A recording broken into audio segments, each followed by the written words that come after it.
Sting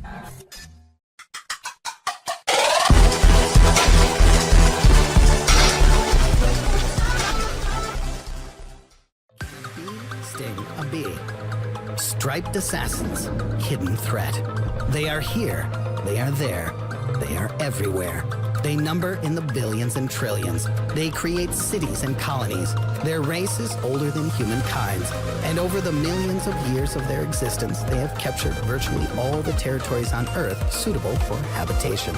It was they who brought the first cellular technology to the planet, which is more than 100 million years old. They also carry out almost all of the Earth's pollination, helping to produce food for millions of other living beings. Beware, however, as these cunning, calculated, perfectly organized warriors of the steppes and forests carry a mortal danger to all living things that come their way and try to prevent the implementation of their grand plans. Bees. Most people learn about these creatures in the early years of their life, from pictures in books in kindergarten, from heavy and uncomfortable costumes, or from their favorite cartoons. Further, throughout life, one is constantly confronted with the activity and byproducts of bees, at least at the level of consumption of honey and other products of their livelihood. Some people even engage in self-torture with the help of these lovely striped pranksters with their large, sharp stingers. For example, a few years ago, a student at Cornell University, one Mr. Michael Smith, over the course of 38 days, experimented with bees by forcing them to sting his mortal body, as he claimed, for the sake of a scientific experiment. Each time, the young scientist substituted different parts of himself for science. He did not forego even his own buttocks and penis. I thought the most painful bite would be for the testicles, he said, but it did not hurt as much as I expected. Michael disappointed the world with his disappointment. It turned out that the most painful bee sting is in the nostril. But these sweet carriers of pollen pose a serious threat, one that does not end with simple disappointment. More than 50 deaths from bee stings and other insects are recorded annually in the United States. 48 people died from the stings of hornets, bees, and wasps in this country just in 1998. More recent studies on the mortality of Australians after contact with animals were conducted by Professor Ronald Welton of the University of Melbourne. Their results were first made public at the end of 2016. These studies have changed the generally accepted view that spiders, snakes, and jellyfish are the most dangerous creatures in Australia. As Dr. Welton learned, along with her colleagues David Williams and Danny Liu, between 2000 and 2013, many more Australians were killed by the bites of bees, wasps, and hornets. Of the 42,000 people who suffered from the bites and stings of poisonous animals, including fatalities, 31% were attributed to the stings of hornets, wasps, and bees. In this, they surpassed even the infamous Australian spiders, which accounted for just 30%.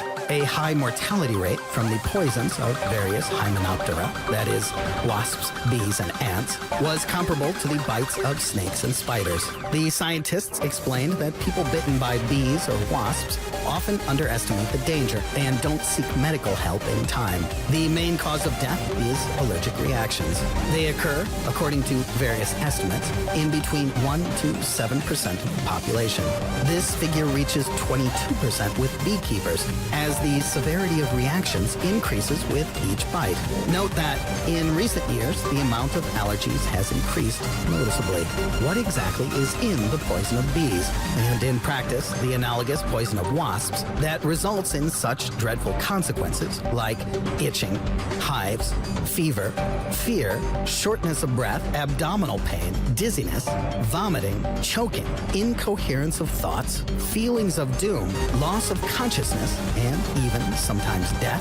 The most toxic component of bee venom is melittin, a peptide that is able to destroy red blood cells, activate substances that cause various kinds of inflammation, increase the permeability of the vascular wall, and reduce muscle. The worst thing, its enzyme, phospholipase A, which is about 10 to 12% of the poison, is able to destroy cell membranes, and as a consequence, the cells themselves. Another substance, histamine, causes an allergic reaction, swelling, spasms in the bronchi, and a drop in blood pressure.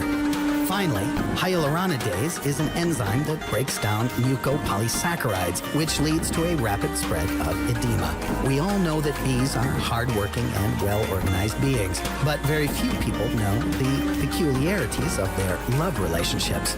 The way that bees reproduce is simply shocking and is, at the same time, one of the most beautiful and terrible of natural dramas.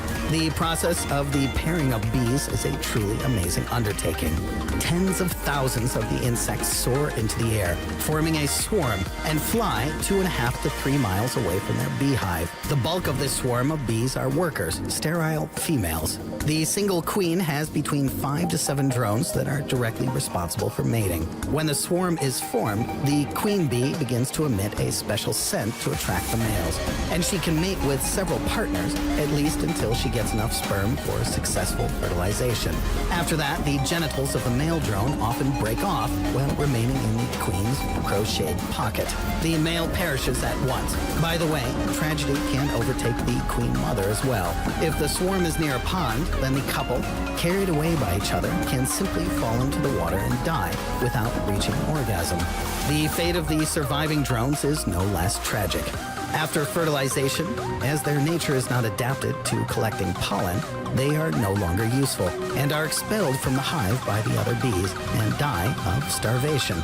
And now, speaking of the males and, more importantly, the females, we finally come close to our main question. Can a bee sting a bee? Okay, we have no patience. We will immediately answer yes, a bee can sting a bee. There are several reasons for this. Let's start with an external threat. Bees from another colony can attack, seeking profit, for example, stealing honey.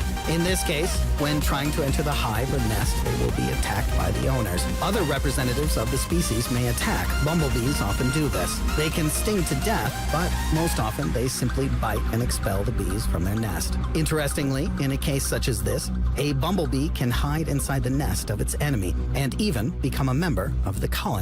It's worth noting that, in addition to the battle of the stings, the worker bees of some honey species have their own special techniques to combat this external threat. For example, with huge hornets that exceed them several times in size, bees encircle the hornets by the hundreds, forming a dense circle, and actively vibrate the surroundings with their wings.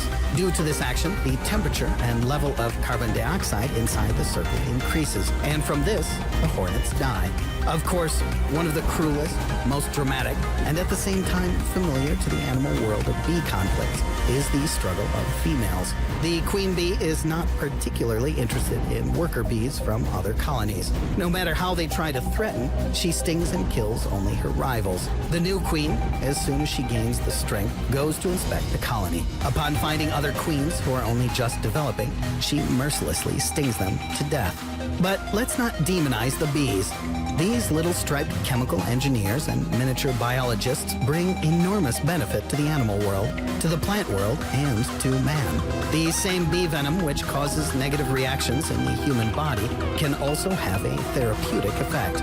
This product from the world of bees can improve metabolism, stimulate the immune system, reduce blood pressure, reduce the activity of the inflammatory process, inhibit the vital activity of harmful microorganisms, normalize cardiac activity, is an anticoagulant, has antispasmodic and analgesic action, can activate the enzyme and hormonal system, and in general create real miracles. And it can even save human lives. Case in point, 27-year-old American Ellie Lobel argues that it was the numerous bee stings she received that saved her from the terrible deadly disease that she had contracted from other insects, ticks. She had Lyme disease, which is caused by tick-borne bacteria. In less than a year, it turned this young woman into a physically and mentally disabled person, into a being that couldn't even think logically. After living like this for 15 years, Ellie moved to California to die. It was there that she was attacked by a swarm of hybrid Africanized bees, and she believed they were her last moments of life. But she did not die, and on the contrary, recovered from her terrible illness. The substances in the bee venom apparently had destroyed the pathogenic bacteria. It turns out that the same melittin, which we mentioned earlier, in the right dosage and under certain conditions, can be used as a powerful antimicrobial agent. It does this easily and without excessive chemical activity, and fights off and kills various bacteria and fungi.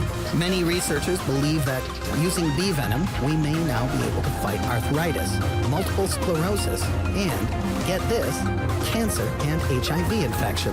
Melitin is capable of destroying the protective membrane of the human immunodeficiency virus without damaging other cells of the body, and the virus cannot develop a mechanism for resistance to Melitin. Researchers at the University of Washington School of Medicine in St. Louis, Missouri, made the discovery. Joshua Hood, one of the leaders and authors of the study on the subject, said at a press conference, "Melitin destroys the inherent physical property of HIV. In theory, the virus cannot adapt to this scenario. The protective shell is vitally important to the virus. In the future, scientists hope that with an injection, it will be possible to introduce special nanoparticles with Melitin into the human circulatory system, and thus to purify it of the virus." It turns out that bee venom, well, it's like nuclear energy. It all depends on how you use it. And these small buzzing insects in the future will not just shock, but surprise humanity in a good way. What will be if we wrap you round and round with Scotch tape? Throw the whole package into a microwave oven. Roast it quite well. Feed that to a giant hungry whale. After that, drown you in the ocean. Then bury you alive, send you into space. Then let you drop back down to Earth, straight to the bottom of the Mariana Trench. After that, take you out and dry you under a nice warm lightning storm. Dress you up, comb you out, stick you on a plane, climb to a height of 30,000 feet, and toss you out once more, where you plummet back down to the unyielding surface. Of course, without a parachute. What will happen then? Let's ask Arnold. How are you feeling, buddy? You still on your feet? Well then, how about this? There's no time to explain. Just click on the link in the description and watch the first episode in this awesomely great new cartoon series, soon to explode across the entire damn internet. Come on, press the button. You can't resist subscribing to this channel.